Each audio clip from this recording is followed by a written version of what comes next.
Chapter 12, Dial M for Murder. You watch horrified as the paramedics load the last of the bodies from the station into the ambulance. Your friends stand with you in silence as you watch them go.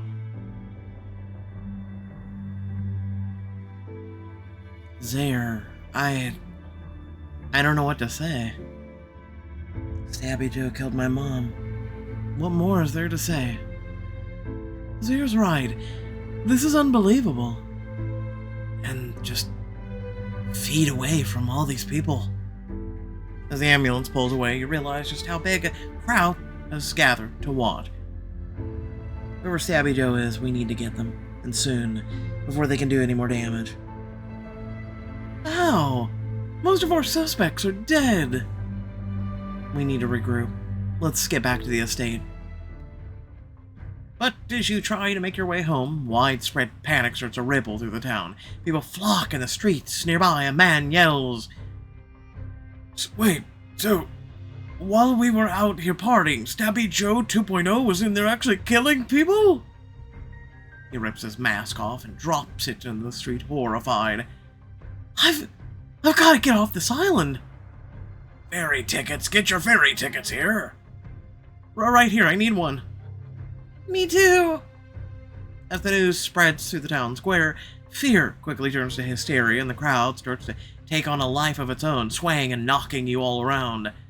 Everybody stay close. Somebody's got to do something or this is going to get dangerous. You look around for higher ground before spotting the base of a lamppost and climbing up so the crowd can see you. Everyone, the situation at the police station has been taken care of. Please remain calm and return to your homes. Hey, I know you. You were there when they found the bodies. I thought the killer was caught. What's going on? The crowd quiets a little to hear your answer, but you know you won't have their attention for long. I should warn them about what's happening, try and calm them down. Try and calm them down. The most important thing right now is to avoid startling people. You take a deep breath and look out at the crowd. I'm not really sure, but what I know right now is that you will all be safer in your homes than out here. I know you're scared, but pushing and shoving isn't going to help matters. Mom, I just want to go home. I know, honey. Please, let us out. You motion for the crowd to make way, and the grateful family disappears down the street in peace. Please go home. Spend time with your families. Try not to panic. Everything is going to be okay. You're not even the police. The police are dead right now. Well, I'm not waiting around to get murdered. I'm getting the hell out of here. Other crowd members yell their agreement, and a stampede heads for the docks. You try to stop them. Wait, we can't all leave at once. People will get hurt. We'll overwhelm the ferry system. It'll be chaos. If you really think we'll be safe here, I guess my friends and I can hold off leaving until tomorrow morning. Yeah, I think I feel safer knowing that there's someone around who'll tell it like it is anyway. No, I'm just trying not to make you people stampede one another. That's it, that's all there is. Thank you. Spread the word. People should hunker down and stay vigilant. The two of them nod and disappear into the crowd, but all around you, mass panic is setting in. As you look out to the area where your friends were standing, you find it overrun with fleeing partiers. Guys, where are you? Sam! You scan the crowd and find Tyson fighting against being carried away by the current of people. Tyson. Deeper in the crowd, you think you spot the back of Sarah's head, and further still, you see Lucky doing her best to avoid being knocked into the harbor. Hey, stop pushing! This crowd is insane. I need to get them out of here. You look around desperately, and your eyes land on the vendor's discarded bullhorn. Really? Hello everyone, this is your captain speaking. Attention. You jump down into the crowd and pick up the bullhorn and hold it to your mouth. Hey, everyone, listen up! At once, the crowd slows their pushing and shoving, and as they look for the source of the noise, you steel yourself. I know the situation is crazy, but I was born and raised here, so I've seen what we can do when we all pull together. Instead of giving in to fear, allow your better angels to guide the way. My better angel doesn't need a seat on a ferry to get out of here. He can fly. Half the crowd agrees and they resume their push to the docks. The other half of the crowd fights to stand their ground. Hey, stop shoving! I have to say something to get everyone organized before someone gets hurt. I'll shame them a little, use humor. You know, I'm gonna pull a me on this one. Come on, you guys. Even the people on the Titanic let women and children go first. F those kids. What about me?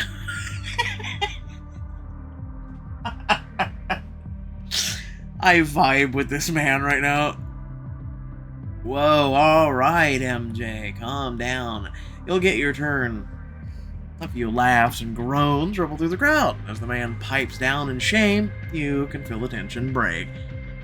But first, let's try to get any families with children to the front.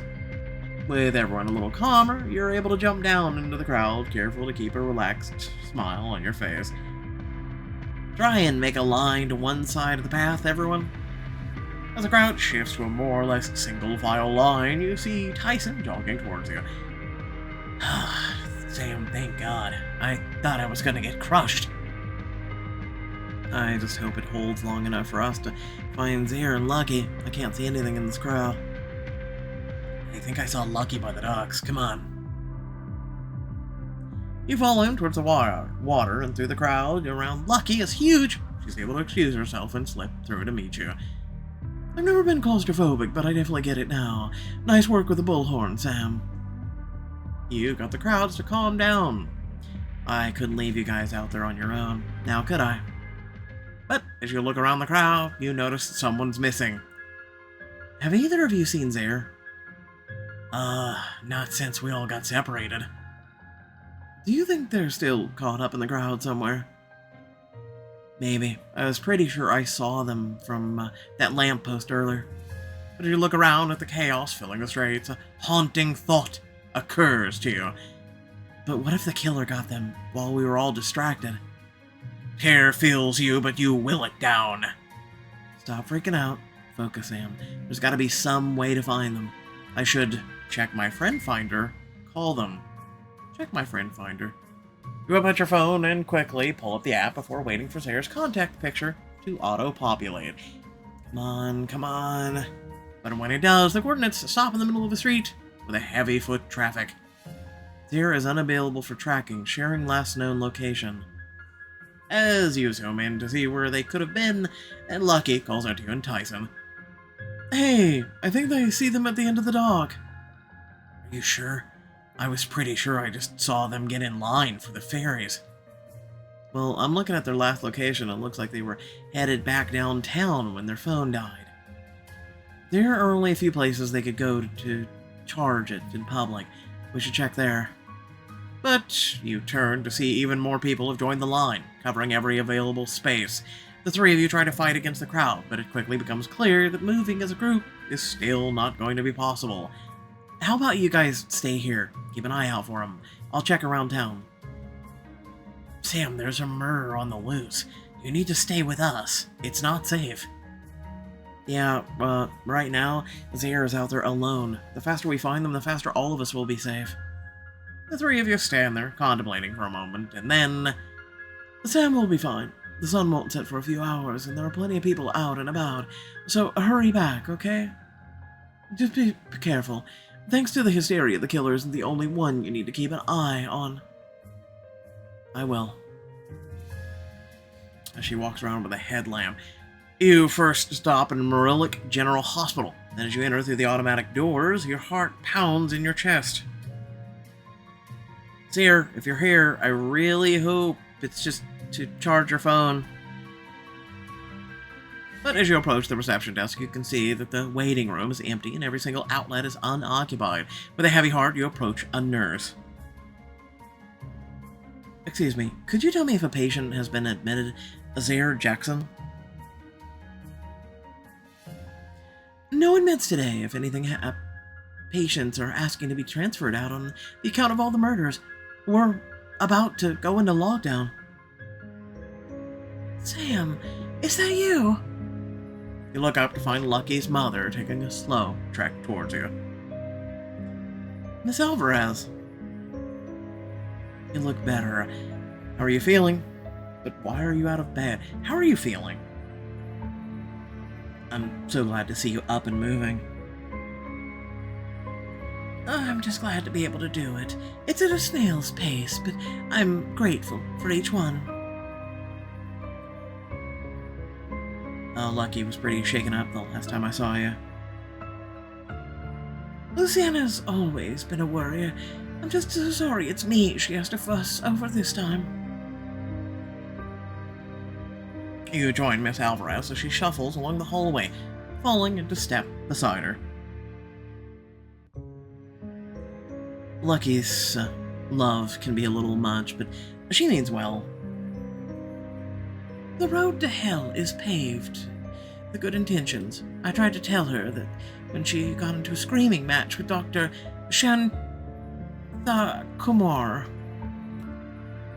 The name drop catches you off guard, and you pause for a moment before hurrying to catch up. Lucky didn't tell me about that. What was the fight about? Oh, I was a patient in Dr. Shantakamura's drug trial for the new pancreatic cancer medicine. It was cutting-edge stuff. But when everyone else started getting better and a group of us didn't, it was pretty obvious who got the placebo. Lucky didn't take it well. As you pass a portrait memorizing the doctor, you get chills. R.I.P. Miss Alvarez pulls to a stop in front of a room, and you put on a smile. How about I make you a deal? I'll keep an eye on you for her, and an eye on her for you. Sound good? That sounds wonderful. You've always been such a sweet kid. I'm glad Luciana has a friend like you. With a hug, you watch Miss Alvarez get back to bed safely before heading to the exit to continue your search for Zaire. But as you go, you can't help but wonder, could Lucky have taken the news so badly that she killed Dr. Shantakamura? It's kind of a bit stretched, don't you think? As you walk through the downtown, you find the unusually busy streets are completely empty. Shops are closed, and all of Zaire's usual haunts are ghost towns. Come on, Zaire, where are you? Your mind races, and the longer you go on without answers, the more the panic builds. What if they're out there somewhere in need of help, and if I can't find them, then you feel yourself spiral. The pressure within you is immense as you imagine the killer standing above their lifeless body, knife dripping blood fresh from the kill. You're too late. No. Force your eyes shut, take a deep breath, counting backwards from 10 as you inhale. Ooh, none of this is real, Zaire. Zaire could be perfectly fine, but if I panic now, I may never find out. Don't panic, Sam. Just keep going. As you exhale, you force out the stress, allowing your mind to focus on the sound of approaching footsteps. Sam? You look up to find your longtime neighbor, Hassan, approaching you, a look of concern on his face. Are you all right? I've been better, but I've also been worse. Why don't you tell me what's wrong? Maybe I can help. Well, I'm looking for a friend of mine, Zaire Jackson. Mayor Jackson's kid, right? I heard about their mother, a poor woman. How are they holding up? I don't know. I think their phone is dead because I tried reaching out, but I didn't get an answer. I'm worried something's happened to them. I worry for all of you children. I just sent my own to visit family on the mainland, and the docks were like nothing I've ever seen. I don't think anyone has. People are desperate. It's making us act out of character. I really never thought of Morellic Isle as a true home, but I don't even recognize this place anymore. Take it from someone who knows. You'll know many homes in your lifetime, and you'll find not all of them are places. Sometimes, most times, home can be found in people. I agree with that. As Hassan heads in the direction of his estate, he calls out to you over his shoulder. You should try reaching out to your friend again. I know with my kids, if I take away one be-dupe machine, two more spring up in its place. Can't hurt to try. Be-dupe machine. With a wave, you pull out your phone and shoot Sarah a text, but as you check your inbox, a name catches your attention. Bex St. Regis. Wait, the killer had Bex's phone. I may not be able to get a hold of Sarah, but I bet I know who will pick up. Shakily, you click on Bex's contact. As the call connects on the third ring, you feel the panic in your chest change shape into a hot, burning rage. Hello, Sam. What a surprise.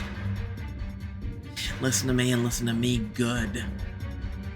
I will threaten them with justice, violence, justice. If you did something to Zare, I won't stop until you're rotting in a cell for the rest of your life. Do you understand me?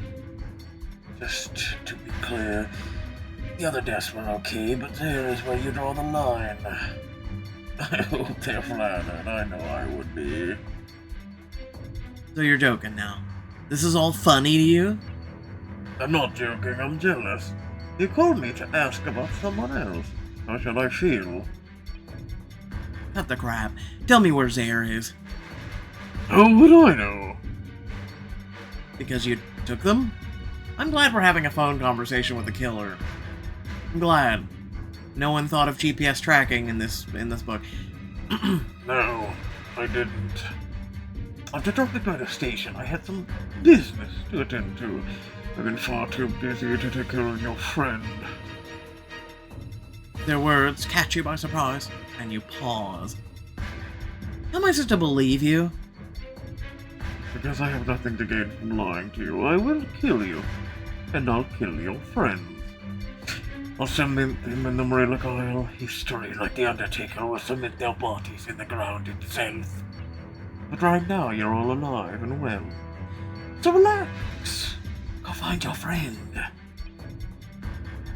The line goes dead as the killer hangs up. And despite the haunting nature of their final message, you can't help but feel comforted. As creepy as that was, it means Zare is still alive, so where are you?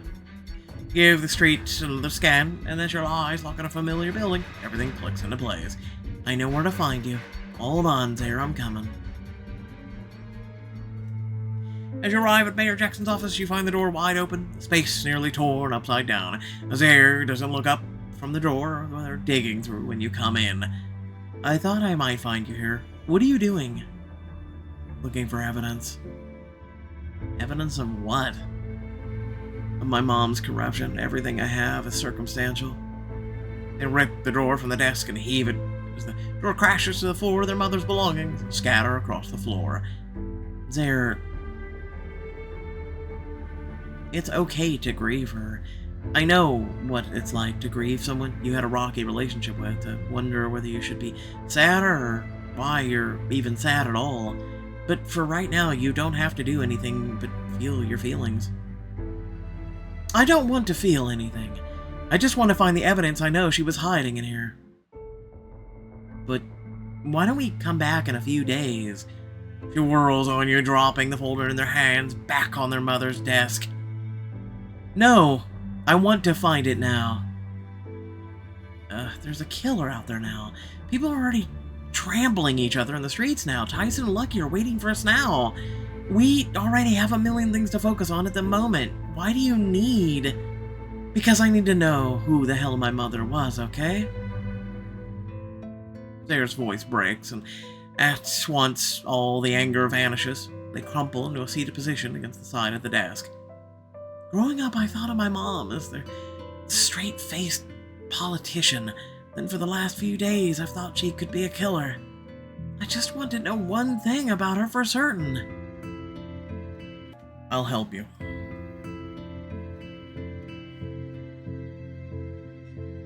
You hold up your hands to Zare and help them up. I know how important closure can be.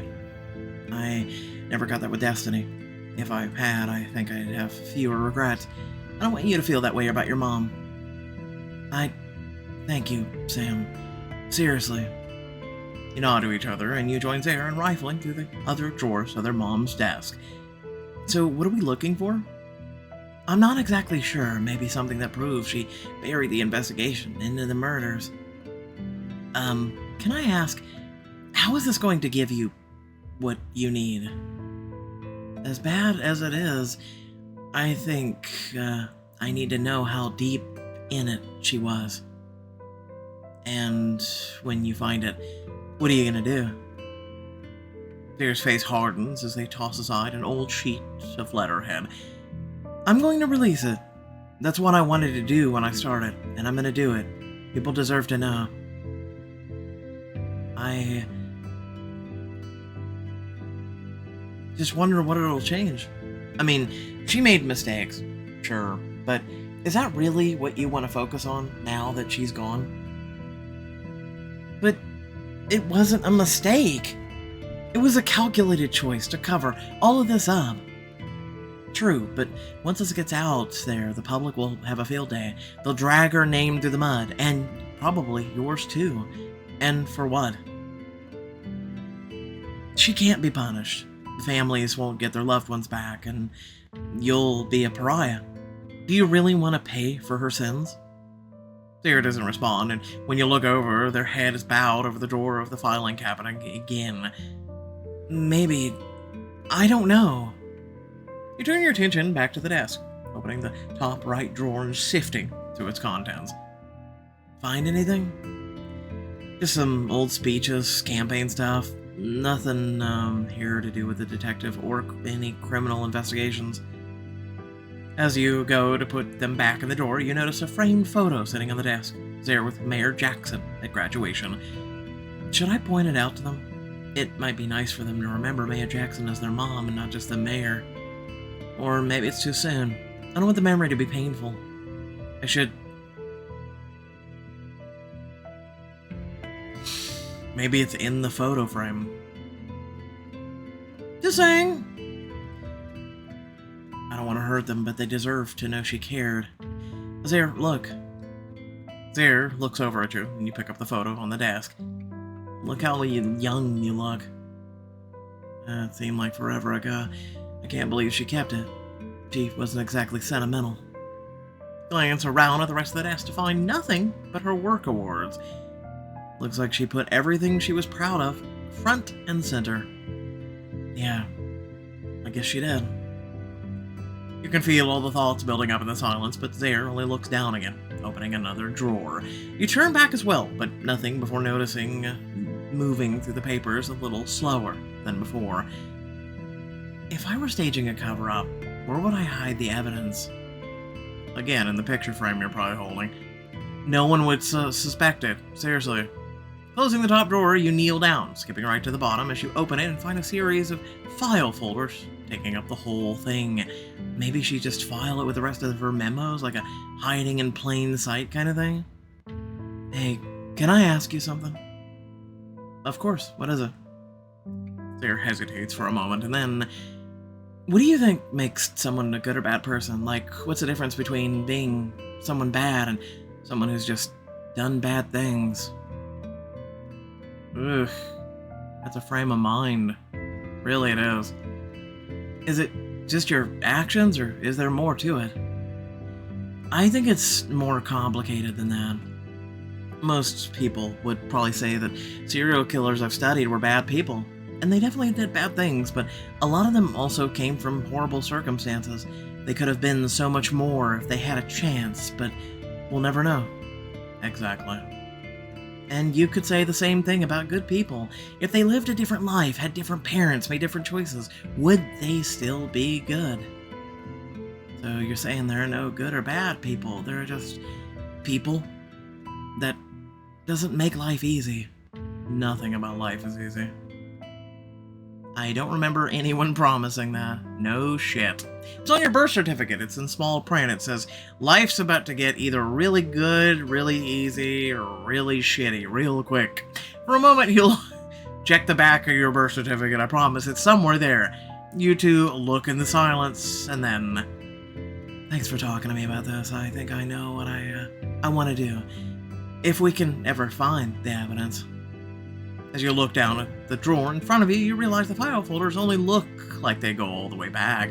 When you pull the files up to the front, it reveals a manila envelope lying at the bottom of the drawer.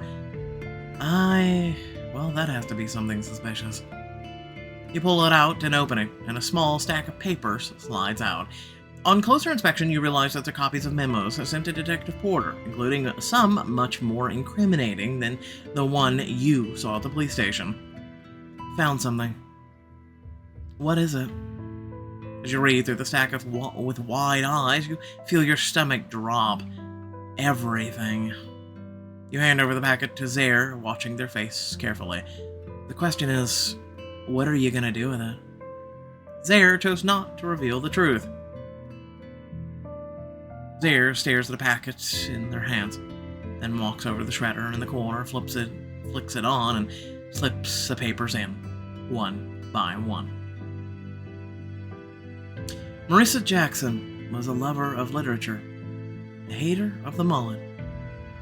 She was a talented speaker, but her words could cut deep. She was the first female mayor of Merlick Island, a woman who cared about her job and her image so much that she let people die to protect them.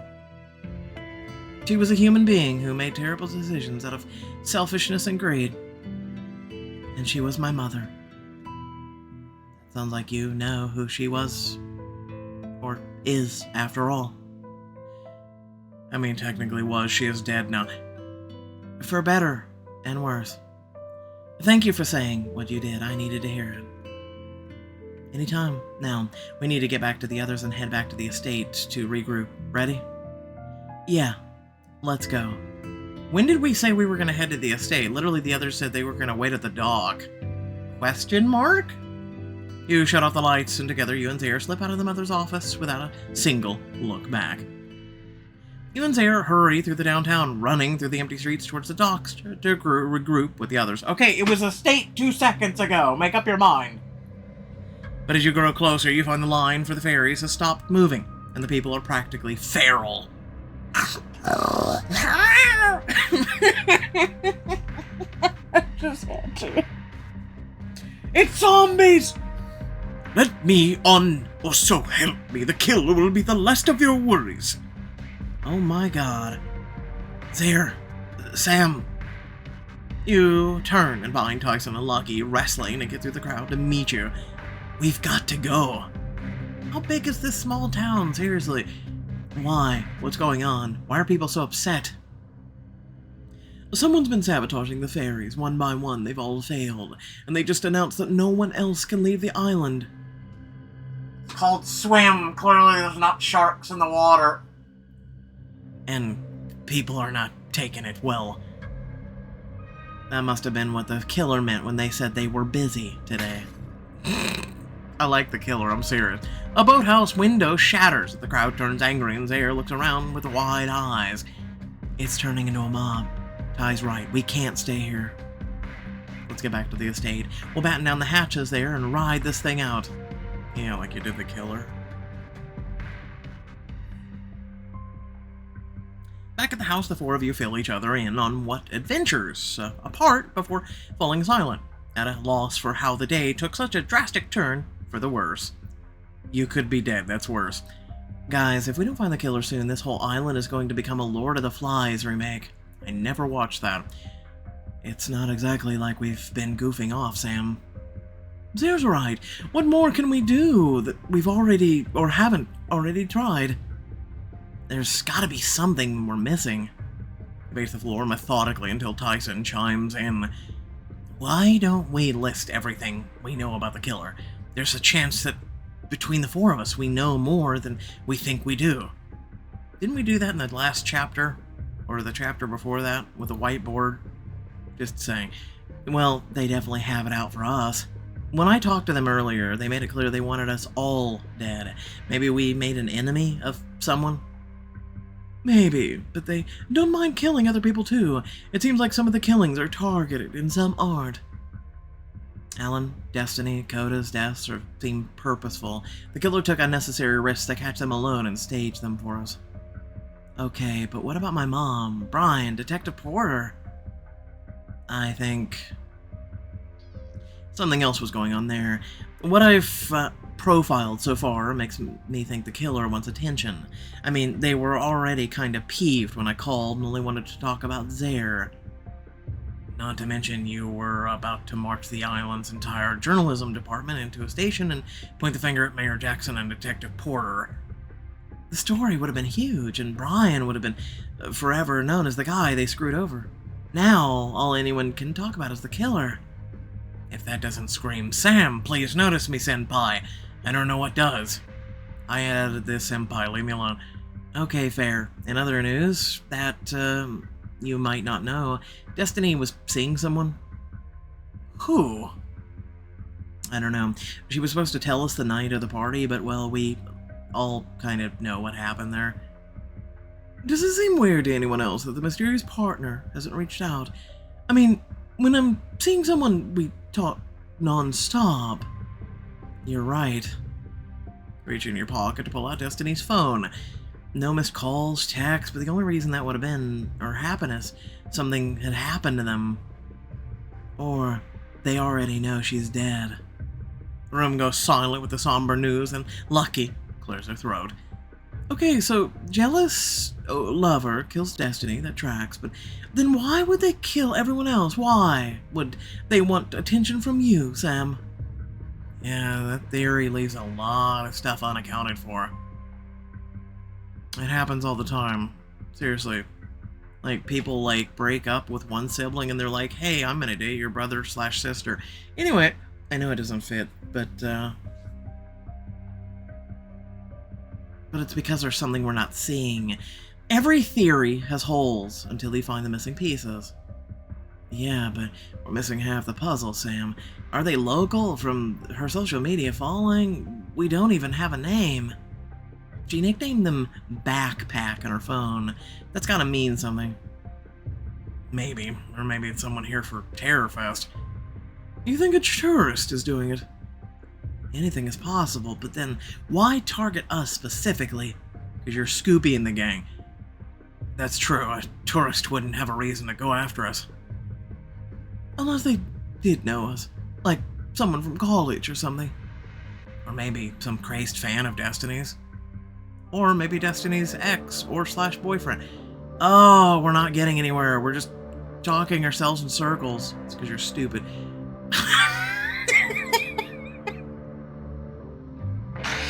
I'm sorry, it's just... and it's kind of infuriating, kind of the bad writing, but moving on. Half the town is dead. Wait, when did we lose half the town? Jesus Christ! And at this rate, we might as well resign ourselves to joining them. Your friends stare back, clearly not expecting the outburst.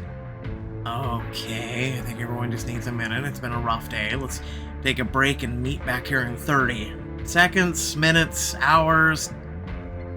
Zaire and Lucky nod, and as they slip out of the room, Tyson puts a hand on your shoulder. Are you okay? No! A murderer is running around killing everyone I know and love, and no matter what I do, I can't stop them. They're even murdering people you hate! It's an amazing person in your life. You feel tears well up behind your eyes and try to blink them away. All these mind games and trying to figure things out. I'm just tired. I can't keep this up anymore. You hang your head, Tyson checks the time on his phone, slaps his thighs, and climbs to his feet. Here, come with me. I want to show you something. You nod and let him lead you out of the living room and down the hall. And into the solarium. Sunset bursts through the glass at every angle, splattering the last of the day's rays over everything inside. Wow, I haven't been in here for years. This was always my favorite room in your house. I've yet to have a sadness that a golden hour in here couldn't cure. In the warmth of the solarium, with the sun shining down on your face, you start to feel yourself relax for the first time all day. I know that things can be hard, and when the sun goes down, nothing will have changed. But I just thought you needed the reminder that there are some good things in the world, and more than that, that you can handle the bad ones.